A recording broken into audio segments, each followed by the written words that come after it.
तो आज के वीडियो में मैं केमिस्ट्री की सारी इंपॉर्टेंट रिएक्शंस कराने वाला हूं, और जिन बच्चों को केमिस्ट्री हार्ड लगती है, प्रॉमिस करता हूं आज के बाद केमिस्ट्री कभी भी आपको परेशान नहीं करेगी, क्योंकि सब कुछ एक ही वीडियो में लेके आया हूं। बस आपको ये रिएक्शंस को याद करना है, रिवाइज करना है और एग्जाम में बैठ जाना है, और केमिस्ट्री बिल्कुल स्मूथ क्लियर बहेगी, ऐसे ऐसे बहेगी, दिमाग से फ्लो होगी केमिस्ट्री।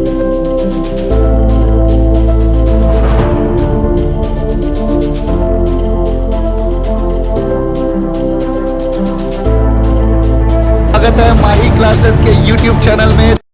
तो चलो सबसे पहले मैं आपको बता देना हूँ, 25 रिएक्शंस करवाऊंगा मैं, सारी इंपॉर्टेंट रिएक्शंस होगी, 25 रिएक्शंस करवाऊंगा मैं, उनके कलर्स, उनकी स्टेट और कन्वर्जन्स, है ना, नेम्ड रिएक्शन, सब कुछ होगा क्लास 10th के लिए। पहला आपको मैं जो बता देता हूँ वो याद कर लेना, रिएक्टिविटी सीरीज आपको याद रखनी है, सबसे इंपॉर्टेंट। आप चाहे जो ट्रिक फॉलो करो, मैंने बच्चों को देखा है, कुछ बच्चे बोलते हैं कैटरीना ने कार मांगी, ऐसे करके कोई एक ट्रिक है, और दूसरी है please stop calling me careless जबरा, please instead trying how copper saves gold, है ना। तो किसी भी ट्रिक्स याद करो, है ना, आपको याद करनी बस। तो रिएक्टिविटी सीरीज याद करनी है, और रिएक्टिविटी सीरीज अगर आपको याद हो गई तो केमिस्ट्री की जो रिएक्शंस है ना, बहुत आसान होने वाली है, सच्ची बहुत आसान होने वाली है। बस आप रिएक्टिविटी सीरीज याद कर लो कैसे भी करके। ट्रिक तो बहुत सारी हैं, जो आपको अच्छा लगे वो याद कर लो। हाइड्रोजन को ऐसा बेस माना जाता है ना, हाइड्रोजन से ऊपर जितने भी होंगे वो मोर रिएक्टिव हैं, हाइड्रोजन से नीचे जितने रहेंगे वो लेस रिएक्टिव हैं। और लेस रिएक्टिव में देख रहे हो कौन कौन आ रहा है, अपना गोल्ड, कॉपर, सिल्वर, है ना। तो लेस रिएक्टिव वाले मोर रिएक्टिव वाले को हटा नहीं सकता, लेकिन मोर रिएक्टिव वाला लेस रिएक्टिव को लात मारेगा और वो बाहर नजर आएगा, समझ रहे हो ना। सोनू है, और सोनू की गर्लफ्रेंड है, सोनू की गर्लफ्रेंड है रानी, सोनू गर्लफ्रेंड रानी, और इधर से आया कौन, Monu. Monu is more reactive, मतलब मोनू ज़्यादा रिच है, तो क्या करेगा मोनू, ये जो सोनू को लात मार देगा और रानी के साथ अपना बॉन्डिंग कंप्लीट कर लेगा। और लड़की तो यही चाहेगी ना, है ना, लड़की को पैसा चाहिए बस, और कुछ नहीं। और ये बाहर निकल गया, कौन, सोनू बाहर निकल गया। This is the reaction. आपको ये बातें याद रखनी है, जो ज़्यादा रिएक्टिव एलिमेंट है वो कम रिएक्टिव एलिमेंट को लात मार के बाहर फेंक देगा। रिएक्टिविटी सीरीज मस्ट है, सबसे इंपॉर्टेंट है आपके लिए, ये याद कर लेना। अब चलते हैं नेम्ड रिएक्शन में। पहली नेम्ड रिएक्शन आपके सामने लेके आ रहा हूँ, है ना, displacement reaction between zinc and sulphuric acid, और इसको हम लोग बोलते हैं किंग ऑफ एसिड। एसिड तीन टाइप के आपने पढ़े होंगे, स्ट्रॉन्ग एसिड्स में तीन एसिड्स हैं, एक सल्फ्यूरिक एसिड है H2SO4 जिसको किंग ऑफ एसिड कहते हैं, एक होता है HCl और तीसरा है HNO3, है ना। तो ये तीन एसिड्स हैं जिनको हम लोग मिनरल एसिड, स्ट्रॉन्ग एसिड कहते हैं, और ये बहुत जल्दी डिसोसिएट हो जाते हैं वाटर में जाते ही।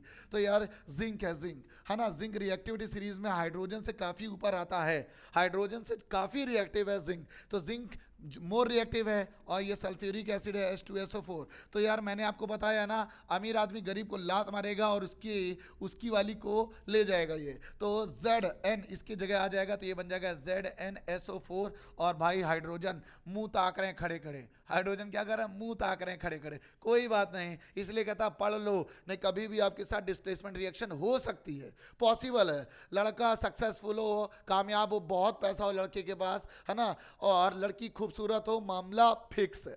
हाँ, क्यों, क्योंकि लड़का ना काला होता है, ना गोरा होता है, ना मोटा होता है, ना पतला होता है ना। लड़का सिर्फ और सिर्फ कामयाब होना चाहिए, बस लड़का कामयाबी देखी जाती है बॉयज़ की। तो यार आप बॉयज़ तुम लोग को समझा रहा हूँ, समझ जाओ, है ना। लड़के बिल्कुल विष्णु जैसे होते हैं, बिल्कुल सीधे साधे, तो यार लड़कों के लिए ये बातें हैं। हाइड्रोजन गैस जो है ना, हाइड्रोजन गैस को याद रखना, कंबशन करने पर पॉप साउंड रिलीज करता है, कंबशन करने पर पॉप साउंड रिलीज करता है, पॉप साउंड क्रिएट करता है, ये बात रखना। हाइड्रोजन गैस दुनिया की सबसे हल्की गैस है ना, लाइटेस्ट गैस है, और हाइड्रोजन गैस कंबशन सपोर्ट नहीं करती है, लेकिन कंबसिबल है, कंबशन सपोर्ट नहीं करती है, कंबशन सपोर्ट नहीं करती है बेटा, लेकिन ये जल जाती है बहुत जल्दी, कंबशन करती है, ठीक है। इसीलिए हाइड्रोजन गैस के गुब्बारे अब नहीं भरे जाते, क्योंकि जहाँ फूटेगा भट्ट से आग लग जाएगी, तो हाईली कंबसिबल है ना, कंबशन सपोर्ट नहीं करती, कंबशन सपोर्ट करती है ऑक्सीजन। तो ये रिएक्शन आपको याद हो गई होगी, बिल्कुल सिंपल है, डिस्प्लेसमेंट के अंडर में आती है। अब चल देंगे दूसरी रिएक्शंस के पास, है ना। रिएक्शन नंबर 2, स्लाइड नंबर 3 है रिएक्शन नंबर 2, सबसे इंपॉर्टेंट है ना। ये है फोटोसिंथेसिस रिएक्शन, और आपको हमेशा याद रखना फोटोसिंथेसिस रिएक्शन 3 इवेंट्स में होती है। कितने इवेंट्स में? 3 इवेंट्स में फोटोसिंथेसिस रिएक्शन होती है। 3 इवेंट्स आप पढ़ लेना, है ना, मैंने बता दिया है। रिएक्शन ऑफ फोटोसिंथेसिस, सबसे पहले इनको चाहिए कार्बन डाइऑक्साइड, और फिर चाहिए इनको थोड़ा बहुत पानी, और खोपड़ी पर इनके बैठा रहेगा सनलाइट। बिना सनलाइट के कैसे काम होगा पाएगा सर? और इनको चाहिए क्लोरोफिल। क्लोरोफिल ही सनलाइट को कैप्चर करता है, ये बात आपको ये पता होनी चाहिए। क्लोरोफिल ही सनलाइट को कैप्चर करता है, और इसके बाद ये बना देते हैं ग्लूकोज C6H12O6 और CO2 गैस रिलीज होती है। और कभी कभी ये लोग लिख देते हैं वाटर भी लिख देते हैं, है ना, कभी कभी लिख देते हैं ये वाला। तो यार आपको ये बात याद रखनी है, जो है ना ग्लूकोज प्लांट्स की बॉडी में, प्लांट्स के पास स्टोर होता है as a form of starch. Plants as a starch की फॉर्म में ग्लूकोज को स्टोर करते हैं, और फिर हम लोग खा लेते हैं। फिर हमारे सैलिवरी ग्लैंड से जो एंजाइम निकलता है, सैलिवरी अमीलेज या पाइटेलिन, वो स्टार्च को डाइजेस्ट कर लेता है। तो ये रिएक्शन बहुत इंपॉर्टेंट है। और एक चीज और इससे क्वेश्चन बनता है, बोलेंगे कि फोटोसिंथेसिस रिएक्शन से कितने ग्लूकोज के मॉलिक्यूल रिलीज हुए? तो यहाँ पर 1 मॉलिक्यूल दिख रहा है। ग्लूकोज के कितने मॉलिक्यूल है? तो ग्लूकोज का 1 मॉलिक्यूल है। ग्लूकोज के कितने मॉलिक्यूल है? ग्लूकोज के 1 मॉलिक्यूल है। फोटोसिंथेसिस रिएक्शन कौन सी टाइप की रिएक्शन है? तो ये है सनलाइट ऑब्जॉर्व कर रही है, तो ये एंडोथर्मिक रिएक्शन है। एंडोथर्मिक रिएक्शन है। इससे रिलेटेड जितने भी क्वेश्चन होंगे सब कुछ एक वीडियो में आपको बताऊंगा। ऐसा मटेरियल आपको कहीं नहीं मिलेगा। और एक चीज और बता देता हूं, क्लोरोफिल के अंदर एक एलिमेंट पाया जाता है, उस एलिमेंट का नाम है मैग्नीशियम। ठीक है, इतनी बात आपको याद रखनी है। CO2 गैस, H2O गैस, ये लोग इनहेल कर रहे हैं, बाकी बाद में बात करेंगे। रेस्पिरेशन वाले में आप आते हैं रिएक्शन नंबर 3 में। अब रिएक्शन नंबर 3 क्या है वो आप ध्यान से समझ लो। रिएक्शन नंबर 3 क्या है? लिखा है बर्निंग और combustion of natural gas. Burning या combustion of natural gas. Natural gas को बर्न कर रहे हैं। नेचुरल गैस में सर मीथेन आती है ना, meth, eth, prop, but, pent, hex, hept, octane, dec, एक्ट, है ना, एल्केन के सीरीज का मीथेन। मीथेन है, मीथेन को अगर ये लोग ऑक्सीजन की प्रेजेंस में बर्न करेंगे तो ये बन जाएगा CO2 गैस। थोड़ा बहुत वाटर रिलीज होगा और एनर्जी रिलीज होगी, ये बात आपने सुनी होगी। लेकिन मैं आपको जो बताने वाला हूँ थोड़ा सा इंपॉर्टेंट हिस्सा है। क्या है कि अगर लोअर एल्केन्स बर्न होते हैं, मीथेन क्या है? लोअर एल्केन्स है। ब्यूटेन, प्रोपेन, है ना, पेंटेन, ये लोअर एल्केन्स में आते हैं। और जैसे जैसे एल्केन्स की सीरीज आगे बढ़ेगी तो ये हो जाएंगे हायर एल्केन्स। तो कभी भी लोअर एल्केन्स बर्न होते हैं, लोअर एल्केन्स बर्न होते हैं, है ना। तो आप याद रखना ब्लू फ्लेम के साथ ये लोग बर्न होते हैं, ब्लू फ्लेम रिलीज होती है। लेकिन कहीं हायर एल्केन्स हुए, हायर एल्केन्स, है ना, या फिर एल्कीन, या फिर एल्कीन और एल्काइन, है ना, ये सब अगर बर्न होते हैं तो अपने साथ ये रिलीज करते हैं सूटी फ्लेम। सूटी मतलब होता है काला धुआं, बिल्कुल चिमनी से निकलने वाला जो धुआं जो साइलेंसर से निकलता है, दैट इज सूटी फ्लेम। सूटी फ्लेम या सूटी, है ना, पार्टिकल्स रिलीज होते हैं जब हायर एल्केन्स जैसे कि ब्यूटाइन, प्रोपाइन, पेंटीन, ये सब रिलीज, ये सब बर्न किए जाएंगे। यहाँ पर ऑक्सीजन इतनी डिमांड इनको नहीं मिल पाती, ऑक्सीजन जितना चाहिए होता है उतना नहीं मिल पाता, इसलिए सूटी फ्लेम रिलीज करते हैं। यहाँ पर ब्लू फ्लेम्स। तो याद रखना ये बहुत इंपॉर्टेंट है, कंबशन रिएक्शन के अंडर में आता है। अब चलेंगे रिएक्शन नंबर 4 में। रिएक्शन नंबर 5 है, सॉरी, है ना, नहीं, रिएक्शन नंबर 4 ही है, 5 तो स्लाइड का नंबर है। डिपोजिशन ऑफ फेरस सल्फेट, ये बहुत इंपॉर्टेंट रिएक्शन है, चैप्टर 1 में आई है। अच्छा आप बात समझना, फेरस सल्फेट का एक क्रिस्टल होता है, ferrous sulphate, ferrous sulphate crystal. ये एनसीईआरटी की बहुत फेमस रिएक्शन है और बहुत बार एग्जांपल, बहुत बार क्वेश्चन आ चुका है। फेरस सल्फेट क्रिस्टल का फॉर्मूला होता है FeSO4 डॉट, कितना सर? डॉट होता है 7H2, इसको बोलते हैं फेरस सल्फेट क्रिस्टल। और ये ओरिजिनल कलर होता है इसका ग्रीन, इसका ओरिजिनल कलर होता है ग्रीन।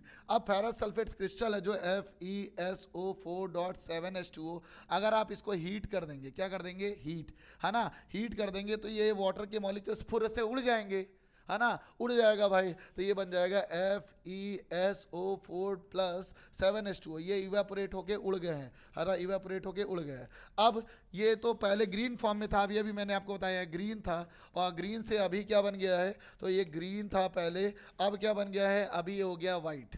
पहले ग्रीन था, अब क्या बन गया है? अब हो गया वाइट। तो याद रखना यहाँ पर कलर चेंज होता है जैसे आप डीकम्पोजिशन रिएक्शन के अंडर में आते हो, ठीक है। अब अगर वापस से इसको हीट कर दे, FeSO4 को फिर से हीट कर दो तो ये बन जाएगा आपका Fe2O3 प्लस, और रिलीज होगा सल्फर डाइऑक्साइड और सल्फर ट्राइऑक्साइड गैस। तो ये बातें याद रखनी है। ये सर वाइट था, और जैसे आप इसको हीट करोगे तो ये क्या आ जाएगा? ब्राउन कलर में आ जाएगा, जो जंग जैसा दिखता है ना। इतनी बातें आपको याद रखनी है। और डीकम्पोजिशन रिएक्शन तो 3 टाइप की होती हैं, 1, 2 और 3। हाँ, तीनों याद हो गई ना? हाँ नहीं सर अभी आपने बताया क्या है, एक थर्मल डिकम्पोजिशन होता है बेटा, और एक होता है फोटो डिकम्पोजिशन, और एक होता है इलेक्ट्रोलिसिस, है ना। ये बातें याद रखनी है, ये बहुत इंपॉर्टेंट रहेगा, एक एक एग्जाम्पल इनके याद रखना, थर्मल डिकम्पोजिशन के, फोटो और इलेक्ट्रोलिसिस के, है ना। इतनी बात याद रखना, फोटो का तो मस्ट है ना। सिल्वर आयोडाइड और सिल्वर क्लोराइड से क्वेश्चन आता है। चलेंगे अगले हम लोग रिएक्शन में, रिएक्शन नंबर फिफ्थ। अब आ गई है thermal decomposition of lead nitrate. देखो थर्मल डिकम्पोजिशन आ गई ना, अभी मैंने आपको बताया था डिकम्पोजिशन 3 टाइप के होते हैं, थर्मल, फोटो और इलेक्ट्रोलिसिस, और तो यहाँ पर थर्मल डिकम्पोजिशन आ गई। इसका मतलब सर ये लोग हीट दे रहे हैं, क्या दे रहे हैं, हीट, है ना। थर्मल मतलब होता है टेम्परेचर से आया तो हीट देंगे। लेड नाइट्रेट का फॉर्मूला है PbNO3 का होल ट्वाइस भी होता है, यहाँ लगाया नहीं है, तो जैसे आप इसको हीट करोगे तो ये बन जाएगा PbO, लेड ऑक्साइड, और नाइट्रोजन डाइऑक्साइड गैस रिलीज होगी, और ऑक्सीजन गैस। ये जो गैस होती है ना, ये ब्राउन कलर की होती है, आपको ये याद रखना है, बहुत बार इससे क्वेश्चन पूछा जा चुका है, ठीक है। इतनी बात आपको याद रखनी है, और ये PPT बनेगा, PPT। चलो अगले में चलते हैं, नेक्स्ट, हाँ ना। अब आया इलेक्ट्रोलिसिस, डिकम्पोजिशन का तीसरा पार्ट। इलेक्ट्रोलिसिस मतलब यहाँ पर आप इलेक्ट्रिसिटी दोगे, तो जैसे आप पानी है ना, पानी आप इसको इलेक्ट्रिसिटी दोगे, इलेक्ट्रिसिटी, तो ये यार टूटने लगेगा, पानी टूटने लगेगा। आप इसको रिएक्शन घर में भी करा सकते हैं, मग्गा लो, उसमें 2 पेंसिल दोनों तरफ से छील के डाल दो, और फिर उसको बैटरी से कनेक्ट कर दो, तो देखना वाटर के मॉलिक्यूल्स जब ब्रेक होंगे ना, तो छोटे छोटे बबल्स पेंसिल की लेड में चिपक जाएंगे। तो यार H2O का आपने हीट किया तो टूट गया H2 और O2 में, है ना। तो आप लोग कमेंट करके ये बताओ मुझे कि हाइड्रोजन का ये कौन से इलेक्ट्रोड में आता है, एनोड में, कैथोड में, और ऑक्सीजन में कौन सा आता है, और इसका रेशियो क्या होता है, इनका रेशियो क्या होता है ना, इनकी गैस का रेशियो बताओ। ये आपका होमवर्क रहेगा, और इसको याद रखना, इलेक्ट्रोलिसिस ऑफ वाटर बहुत इंपॉर्टेंट है, बहुत इंपॉर्टेंट है। चलो अभी हम लोग बात करेंगे रिएक्शन नंबर 7 की। रिएक्शन नंबर 7 में क्या है, रिएक्शन नंबर 7 में डिस्कस करने वाले हैं हम लोग डबल डिस्प्लेसमेंट रिएक्शन के बारे में। डबल डिस्प्लेसमेंट रिएक्शन को हम लोग आयन एक्सचेंज रिएक्शन भी कहते हैं, आयन एक्सचेंज रिएक्शन भी कहते हैं, और इसकी अंडर में PPT आती है। PPT मतलब होता है इनसॉल्युबल सब्सटेंस सेटल डाउन हो जाता है बॉटम ऑफ द कंटेनर या टेस्ट ट्यूब में, है ना। कोई भी चीज़ जब घुलेगी नहीं तो नीचे बैठ जाएगी, उसी को हम लोग PPT कहते हैं। क्या कहते हैं, PPT, है ना, PPT कहते हैं। तो यार ये है सोडियम सल्फेट Na2SO4, और इसको जब बैरियम क्लोराइड BaCl2 से रिएक्ट करते हैं, तो सर कैसे लिखे रिएक्शन, तो देखना समझना। Na मतलब होता है सोडियम पॉजिटिव, सल्फेट मतलब होता है नेगेटिव, बैरियम पॉजिटिव होता है, क्लोरीन नेगेटिव होता है। ये बात आपको पता होगी, वैलेंसी क्लास 9 में पढ़ी होगी, नहीं पढ़ी तो याद कर लो, और क्या है। तो ये पॉजिटिव और ये नेगेटिव आपस में मिक्स हो जाएंगे, तो यहाँ पर बन जाएगा नमक, NaCl बन जाएगा। बैलेंस आप लोग को करनी है, और ये बैरियम और सल्फेट जब आपस में रिएक्ट होगा तो बन जाएगा BaSO4। बैरियम सल्फेट इस PPT, ये PPT है, और सेटल कर जाएगा डाउन में। PPT का सिंबल होता है ये वाला,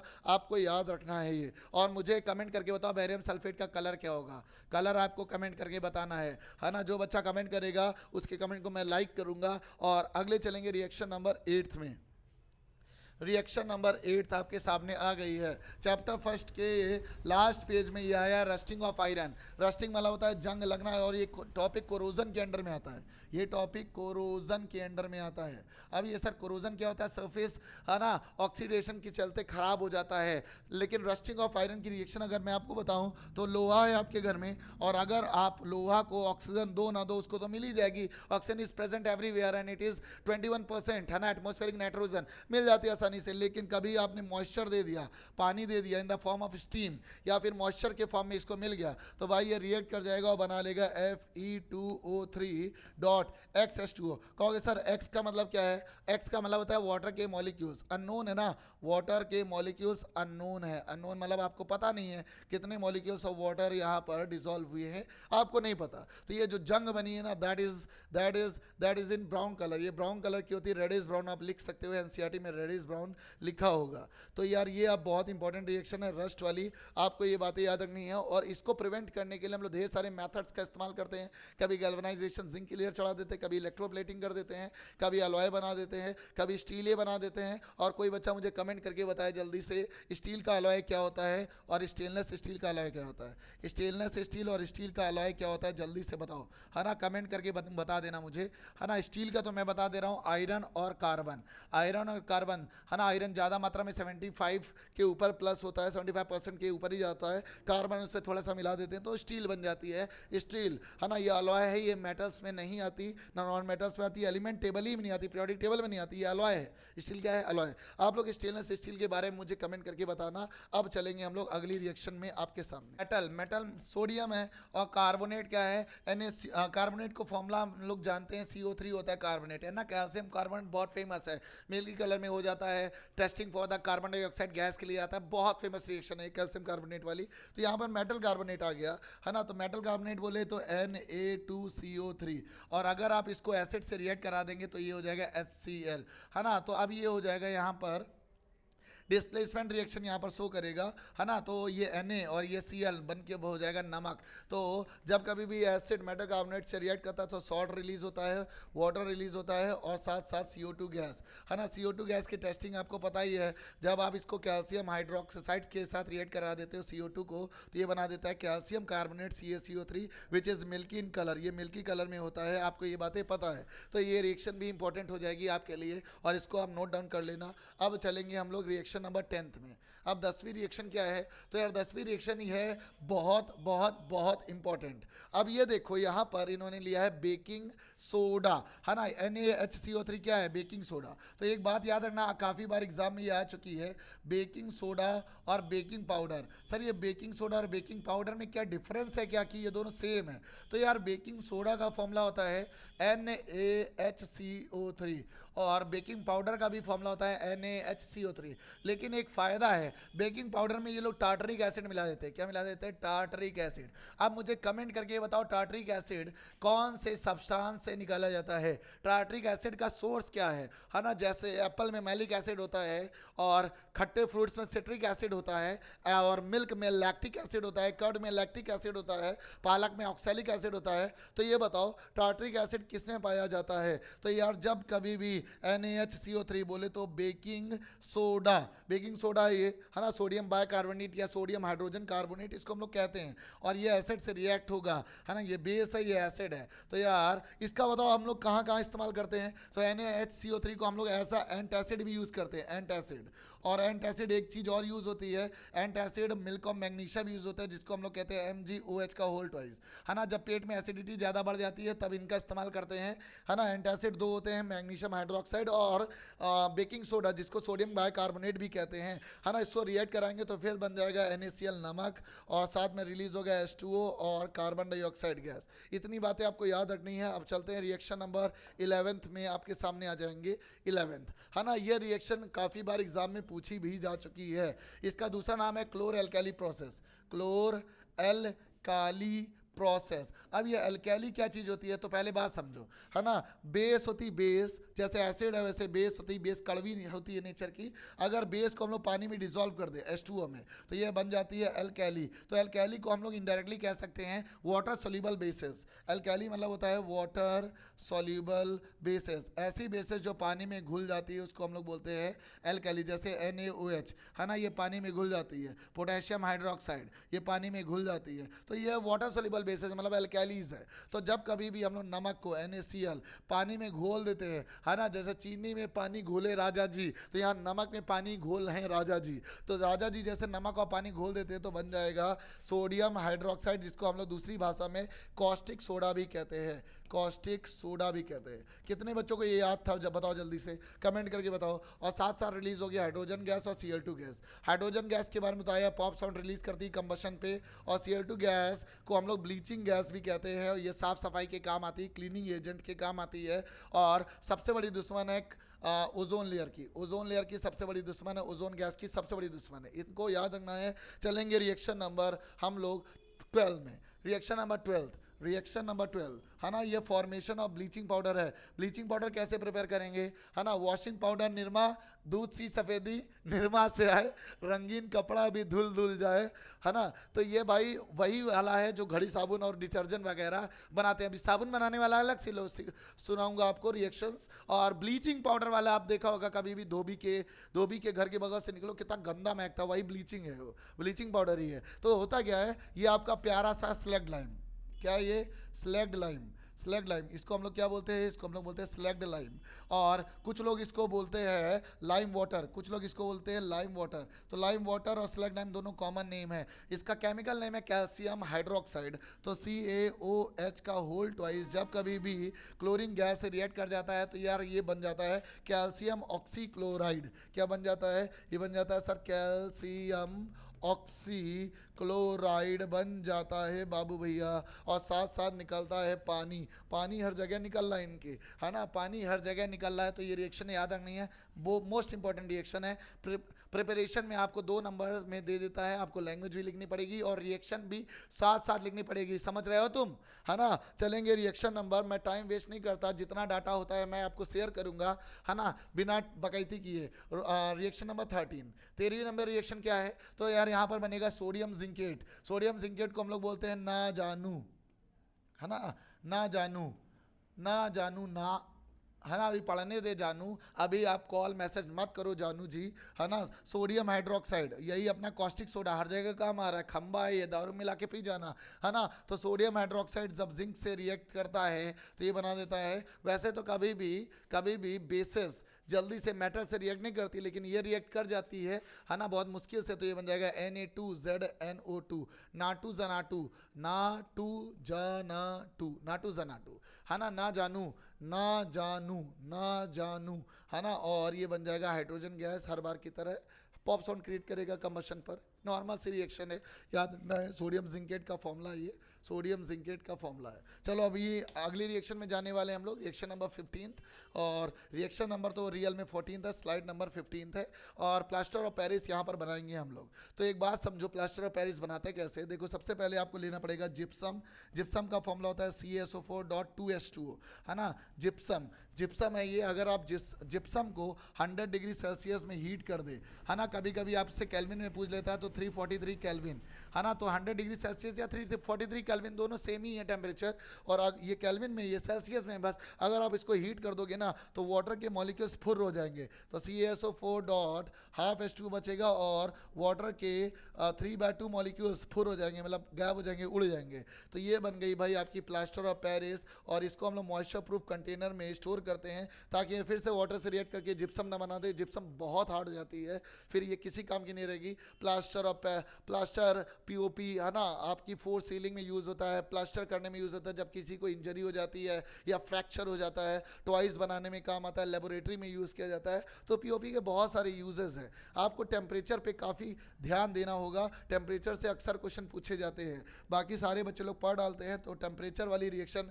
काफ़ी इंपॉर्टेंट हो जाएगी ये, ठीक है। अब चलेंगे हम लोग POP OP सब बना के आगे बढ़ रहे हैं। रिएक्शन नंबर आ रहे हैं 15 में, है ना, थर्माइट रिएक्शन, है ना, ट्रेंडिंग में चल रही है थर्माइट रिएक्शन। थर्माइट रिएक्शन पता है किस काम आती है, ये हम लोग रेल पटरी जोड़ते हैं ना, जब कभी रेल ट्रैक्स में दरार आ जाती है तो क्या करते हैं हम लोग, लेके आते हैं फेरिक ऑक्साइड। आयरन की 2 वैलेंसीज होती हैं, है ना। आयरन की कितनी वैलेंसीज होती हैं, 2। आयरन की होती हैं 2 वैलेंसीज, एक सेकंड वैलेंसी, एक थर्ड वैलेंसी। सेकंड वैलेंसी से बना तो इसको बोलते हैं फेरस, और थर्ड वैलेंसी से बना तो इसको बोलते हैं फेरिक।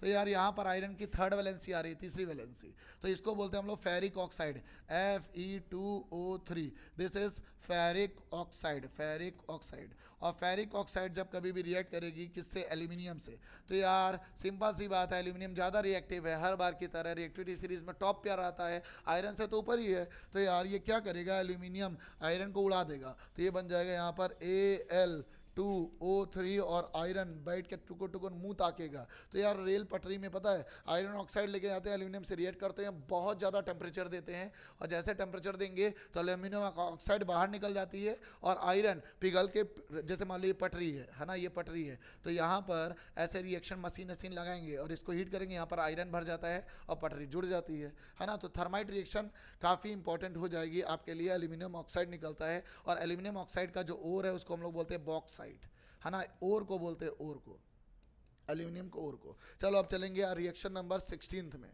रिएक्शन नंबर 16 आपके सामने आने वाली है। कंबशन रिएक्शन हम लोग पढ़ चुके थे, लेकिन फिर से मैं बता दे रहा हूँ। कंबशन रिएक्शन कार्बन ऑक्सीजन से जब रिएक्ट होगा तो बनाएगा CO2 गैस, थोड़ी बहुत हीट वगैरह निकलेगी और हीट के साथ साथ लाइट भी निकलती है ना। तो ये कंबशन रिएक्शन है, सारे बच्चों को पता है, सारे बच्चों को पता है। और अभी अभी मैंने आपको ये बताया था, मीथेन वाला CH4 ऑक्सीजन से रिएक्ट करेगा तो CO2 गैस रिलीज करेगा, वाटर रिलीज करेगा और हीट और लाइट भी रिलीज होती है, हीट और लाइट भी रिलीज होती है। तो ये मैं बता चुका हूँ, आपको रिवाइज कर लेना है। और ये है ना, रिएक्शन नंबर 17 में पहुंचने वाला हूं मैं, और आ गया सबसे खतरनाक रिएक्शन आपके कार्बनिक कंपाउंड्स का है ये, है ना, रिएक्शन नंबर 17।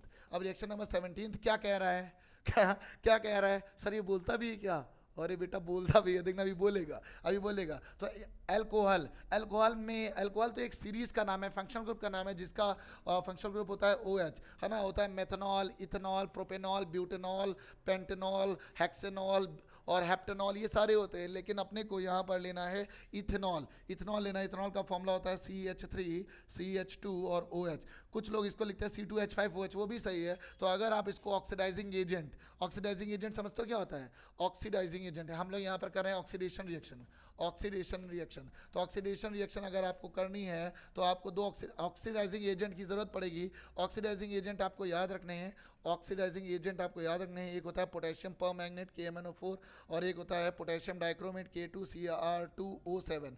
तो ये दोनों ऑक्सीडाइजिंग एजेंट है और इसका कलर पर्पल होता है, ये काफ़ी बार पूछा जा चुका है। और इसका कलर क्या होता है आप लोग कमेंट करके मुझे बताओ, है ना। ये दोनों ऑक्सीडाइजिंग एजेंट है, तो आप कुछ भी यूज़ कर सकते हो, लेकिन यहाँ पर यूज़ किया गया है एल्कलाइन KMnO4 पोटेशियम परमैंगनेट। तो जैसे आप ऑक्सीडेशन करोगे, क्या कर रहे हो आप? ऑक्सीडेशन। तो ये जो ऑक्सीजन है इसको मिल जाएगी, सिंपल सी बात है। तो ये बन जाएगा यहाँ पर, क्या बन जाएगा? तो ये बन जाएगा CH3 COOH, है ना। तो ये रिलीज हो जाएगा ये CH3। तो ये इथेनॉल से इथेनोइक एसिड में कन्वर्जन है, इथेनॉल से जा रहा है कहाँ पर? इथेनोइक एसिड में, इथेनोइक एसिड में, है ना। इथेनॉल से इथेनोइक एसिड में। और रिएक्शन क्या यूज़ हो रही है?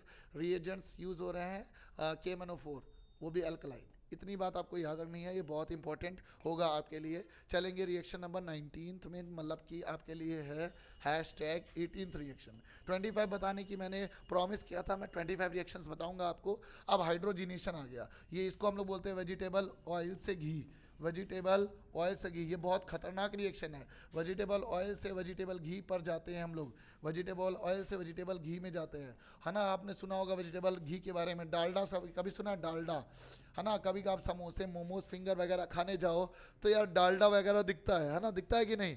हरा पीला पीला डब्बा रहता, पीला पीला तेल भी रहता, बहुत खतरनाक रहता है यार। खाना नहीं, तुम लोग नहीं बीमार पड़ जाओगे। फिर मेरे से नहीं गया ना सर, बोर्ड एग्जाम नहीं दे पाए, तैयारी नहीं हो पाई अच्छे से। डालडा हो गया और पाम ऑयल हो गया, ये सब क्या है? ये सब वेजिटेबल, ये सब बहुत खतरनाक चीज़ें हैं। पाम ऑयल, है ना।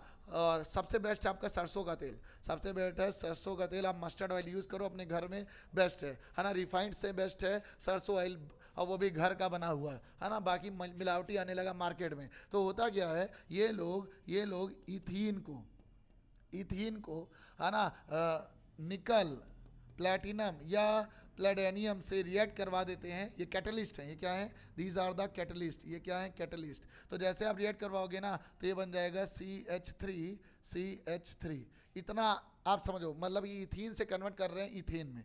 इथीन से कहाँ जा रहे हैं? इथेन में, इथीन से इथेन में जा रहे हैं। अब यहाँ पर होगा क्या? यहाँ पर हो रहा है रिडक्शन, मतलब हाइड्रोजिनेशन हो रहा है, हाइड्रोजिनेशन हो रहा है। जब भी हाइड्रोजन ऐड होता है तो हम लोग उसको रिडक्शन ही कहते हैं ना। तो हाइड्रोजन ऐड करना है बस आपको। तो ये मैंने बनाया दो कार्बन है, देखो दो कार्बन है ना। कहाँ पर मैंने लिखा है ना, यहाँ नहीं लिखा, अब मैं लिख रहा हूँ। अच्छा, दो कार्बन है CH2 इथिन का फॉर्मूला भी होता है, डबल बॉन्ड के साथ रहेंगे, और हाइड्रोजन और हाइड्रोजन। तो कभी भी आप कैटलिस्ट से रिएक्ट कराओगे, देखो निकल सबसे फेमस है, प्लेटिनम या प्लेनेरियम कुछ भी ले लो जो आपका मन हो, और हाइड्रोजिनेशन होगी तो ये बन जाएगा हाइड्रोजन, एक इसको मिल जाएगा और एक हाइड्रोजन इसको मिल जाएगा, बस यही काम होगा। तो हो जाएगा 1 2 3 और सिंगल बॉन्ड 1 2 3, डबल बॉन्ड टूट गया। तो इसे हम लोग बोलते हैं वेजिटेबल घी, इसे बोलते हैं वेजिटेबल घी, है ना। वेजिटेबल लगाना जरूरी है, ये नहीं लगा देना कि अमूल का घी, ये सब नहीं लगाना, है ना। ये वेजिटेबल ऑयल है, ये वेजिटेबल ऑयल है, ये वेजिटेबल घी है। ये बहुत इंपॉर्टेंट रिएक्शन है, आपको इसके कैटलिस्ट और साथ में रिएक्शंस भी याद रखनी है, बहुत खतरनाक है रिएक्शन, ठीक है। अब चलेंगे हम लोग रिएक्शन नंबर 19 में, आपके सामने हम लोग आ गए हैं डिहाइड्रेशन ऑफ इथेनॉल। इथेनॉल का फॉर्मूला यार अभी तक की यादें हो गया होगा, C2H5OH होता है, या फिर आप लिख दो CH3C2CH2OH, वही फॉर्मूला है C2H5OH, है ना। कभी आप इसको हीट करोगे, है ना, हीट करोगे कंसनट्रेटेड सल्फ्यूरिक एसिड के प्रेजेंस में, तो होगा क्या, फिर यहाँ पर आपको करना क्या है, इथेनॉल को इथीन में कन्वर्ट करना है। इथेनॉल से जा रहे हैं कहाँ पर, इथेनॉल से जा रहे हैं हम लोग इथीन में, है ना। तो यार ये बन जाएगा CH2, वही वाला जो अभी मैंने आपको वेजिटेबल ऑयल बताया था, और साथ में रिलीज होगा वाटर। तो ये रिएक्शन याद रखनी है, बहुत इंपॉर्टेंट होने वाली है आपके लिए, ठीक है। अब चलेंगे रिएक्शन नंबर 20th रिएक्शन आपके सामने आ रही है। Reaction number 20, formation of Easter, इसको हम लोग बोलते हैं ईस्टरीफिकेशन रिएक्शन। ईस्टरीफिकेशन रिएक्शन, ईस्टरीफिकेशन रिएक्शन में क्या होता है, ईस्टर बनाते हैं। तो ईस्टर बनाने के लिए आपको दो चीज़ें चाहिए, क्या, एक चाहिए इथेनॉल, जिसको आपने अभी अभी जिक्र किया था सर आपने, C2H5OH, है ना, और दूसरा चाहिए अपने को इथेनोइक एसिड। इथेनॉल और इथेनोइक एसिड, ये दोनों चीज़ें चाहिए। जैसे आप इन दोनों को रिएक्ट कराओगे तो बन जाएगा ईस्टर, और साथ साथ रिलीज होगा पानी। पानी हर जगह निकल आता है इनका, है ना। तो इथेनॉल का फॉर्मूला सर होता है, इथेनॉल का फॉर्मूला होता है C2H5OH, और इथेनोइक एसिड का फॉर्मूला होता है CH3COOH। कमेंट करके मुझे ये बताओ जल्दी से कि इथेनोइक एसिड का कॉमन नेम क्या है, जल्दी से फटाक से बताना, ठीक है। और जैसे आप रिएक्ट करोगे ना, तो यहाँ का निकल आएगा, यहाँ का निकल आएगा OH, और इधर का निकल आएगा H। तो ये दोनों गठबंधन की साकार बना लेंगे, और बन जाएगा, यहाँ पर बचेगा क्या, जो बचेगा ये बचेगा CH3COO C2H5, और साथ में बन जाएगा वाटर। ये H 2 है और O 1 है, तो ये इसको हम लोग बोलते हैं एथिल एसीटेट, इसको हम लोग बोलते हैं एथिल, ETHYL एथिल, और इसका नाम है एसीटेट। ये कहाँ से आया पता है, CH3COOH को हम लोग बोलते हैं एसिटिक एसिड, है ना। अभी मैंने आपसे पूछा था कॉमन नेम क्या है, इसका नाम है एसिटिक एसिड। तो आप एक हाइड्रोजन इसको हटा दो, है ना, रिएक्शन करवा के CH3COO हो जाएगा माइनस का, और हो जाएगा H प्लस का। तो इसको हम लोग बोलते हैं एसिटेट, इसको हम लोग बोलते हैं एसिटेट, ठीक है। इसकी इसलिए मैं इसका नाम बोल रहा हूँ एथिल एसिटेट, एथिल एसिटेट। तो याद रखना, इसी को हम लोग बोलते हैं ईस्टर, इसी को हम लोग बोलते हैं ईस्टर। ये बहुत इंपॉर्टेंट है, आगे भी आने वाली है। जब साबुन बनाने की रिएक्शन आप सीखोगे, सैपोनिफिकेशन रिएक्शन, फिर इसका आपको जिक्र करना पड़ेगा, और ये वापस से आएगी रिएक्शन, ये बहुत इंपॉर्टेंट हो जाएगी आपके एग्जामिनेशन पॉइंट ऑफ व्यू से। इसको मैं दे देता हूँ 5 स्टार, 5 स्टार रिएक्शन है ये, है ना, 5 स्टार रिएक्शन है, बहुत खतरनाक है। चलो भैया अब रिएक्शन नंबर 21 पे आते हैं हम लोग। Reaction number 21, hashtag reaction number 21, ठीक है। और कमेंट करके बताना कि सर समझ में आ रहा है कि नहीं आपको, है ना, और कोई चीज़ मेरे से छूट रही हो तो वो भी पूछ लेना। सपोनिफिकेशन रिएक्शन, यहाँ पर क्या होगा, यहाँ पर ईस्टर, यहाँ पर ईस्टर को रिएक्ट करवा देंगे हम लोग खंबा से, खंबा बोले तो NaOH मतलब कॉस्टिक सोडा से, ईस्टर को रिएक्ट करवा देंगे खंबा से कॉस्टिक सोडा से, तो बन जाएगा वापस से इथेनॉल, और इथेनॉल के साथ रिलीज होगा साबुन, मतलब जिसको हम लोग एसिटेट कहते हैं, सोडियम एसिटेट रिलीज होगा। क्या रिलीज होगा, सोडियम एसिटेट। मैं आपको सिखा रहा हूँ कैसे बनेगा, अभी 2 मिनट रुकना। सोडियम एसिटेट रिलीज होगा। तो देखो ईस्टर का फॉर्मूला अभी अभी सर आपने बनाया था, क्या, CH3COO C2H5, इसको हम लोग बोलते हैं एथाइल, और ये हो जाएगा एसिटेट। और रिएक्ट होगा जब NaOH से, तो ये ब्रेक होगा, तो ये हो जाएगा Na प्लस और OH माइनस। तो यार यहाँ पर भी ऐसे ब्रेक कर दो, ये नेगेटिव ये पॉजिटिव, है ना। अभी अभी मैंने बताया था एसिटेट में माइनस लगता है, तो ये वाला माइनस वाला प्लस वाला एक साथ चिपक जाएगा, और प्लस वाला माइनस वाला एक साथ चिपक जाएगा। जैसे ये लोग चिपका चिपकी कर रहे हैं ना, चिपकने दो, मेरे क्या मतलब है, ठंडी है यार, थोड़ा टेम्परेचर भी मेंटेन करना होगा इनको। CH3COO और Na आ जाएगा, और ये बन जाएगा आपका इथेनॉल। C2H5 ये निकल गया है बाहर, और साथ में निकलेगा OH, है ना, साथ में निकलेगा OH। तो ये हो गया आपका सोडियम एसिटेट, ये सोडियम है, और सोडियम लिख दिया मैंने, और अभी अभी मैंने आपको बताया ही था इसको एसिटेट कहते हैं, तो ये बन जाएगा सोडियम एसिटेट। यही भाई साबुन बनाने की रिएक्शन है ना। इसको याद रखना है, ये भी 5 स्टार पे जाएगा, 5 स्टार रिएक्शन, ठीक है। इसको याद रखना, बहुत इंपॉर्टेंट रहेगी आपके लिए। अब आते हैं, है ना, अब आते हैं कुछ कलर्स, आपको बता देता हूँ कुछ कलर्स। कॉपर सल्फेट कभी भी दिखेगा तो मिट्टी का कलर होता है, मिट्टी तेल जैसा कलर होता है ना, मिट्टी तेल ब्लू ब्लू वैसे दिखेगा। पोटेशियम परमैंगनेट KMnO4 के बारे में बताता है, ऑक्सीडाइजिंग एजेंट है, और ये पर्पल कलर का होता है। Ferric oxide, ferric chloride sorry, yellow colour का होता है। निकल सल्फेट इतना इंपॉर्टेंट नहीं है। क्रोमियम ऑक्साइड, ये भी इतना इंपॉर्टेंट नहीं है। लेड आयोडाइड सबसे इंपॉर्टेंट है, ये इंपॉर्टेंट है, ये भी इंपॉर्टेंट इंपॉर्टेंट इंपॉर्टेंट। जो इंपॉर्टेंट है वो मैं आपको बता दे रहा हूँ, येलो कलर का। कोबाल्ट क्लोराइड इतना इंपॉर्टेंट नहीं है, काट दो। आयरन सल्फेट इंपॉर्टेंट है, ग्रीन कलर का, अभी अभी मैंने आपको बताया था। ये ग्रीन नहीं होगा, ये व्हाइट हो जाएगा, गलत लिखा इन्होंने, क्रिस्टल भी लगाना पड़ेगा तब व्हाइट होगा ये, है ना, तब ग्रीन होगा। और कुछ आयंस का कलर याद रखना है आपको, जैसे कॉपर, कॉपर ब्लू कलर का होता है, आयरन सेकंड ग्रीन कलर का होता है, आयरन थर्ड वैलेंसी वाला ब्राउन कलर का होता है, मैग्नीशियम पर्पल कलर का, डाइक्रोमेट ऑरेंज, ब्रोमीन कलरलेस होता है, जिंक कलरलेस है, सिल्वर कलरलेस है, क्लोराइड कलरलेस है। ये आयंस की बातें कर रहे हैं, आयंस की। और अगर आप गैसेस की बातें करोगे तो हाइड्रोजन कलरलेस है, ऑक्सीजन कलरलेस है। ये असर्शन रीजन में क्वेश्चन ये लोग पूछते हैं ऐसे करके। कार्बन डाइऑक्साइड कलरलेस है, अमोनिया कलरलेस है। और कमेंट करके बताओ अमोनिया का फॉर्मूला क्या होता है। सल्फर डाइऑक्साइड कलरलेस है, हाइड्रोजन क्लोराइड कलरलेस है, नाइट्रोजन डाइऑक्साइड ब्राउन कलर है। ये बहुत इंपॉर्टेंट है रिएक्शन, नाइट्रोजन डाइऑक्साइड वाली रिएक्शन बहुत इंपॉर्टेंट है, नाइट्रोजन डाइऑक्साइड वाली रिएक्शन बहुत इंपॉर्टेंट है ना, नाइट्रोजन डाइऑक्साइड वाली रिएक्शन बहुत इंपॉर्टेंट है। ब्रोमीन का ब्राउन कलर होता है, आयोडीन का भी कलर आपको याद रखना है, और क्लोरीन का भी याद रखना है ना। इतना याद रखो कि काम हो जाएगा। मैग्नीशियम ऑक्साइड जब जलता है तो व्हाइट कलर का रिलीज होता है पाउडर, आपको पता है ये बेसिक ऑक्साइड होता है, वो बेसिक होता है। कॉपर सल्फेट की बात करेंगे, blue colour, iron sulphate green colour, zinc sulphate colourless और मैग्नीशियम सल्फेट कलरलेस, है ना। ये बातें आपको याद रखनी है। और फिर इसके बाद मिलेंगे नेक्स्ट वीडियो में, तब तक सारे बच्चों को थैंक यू।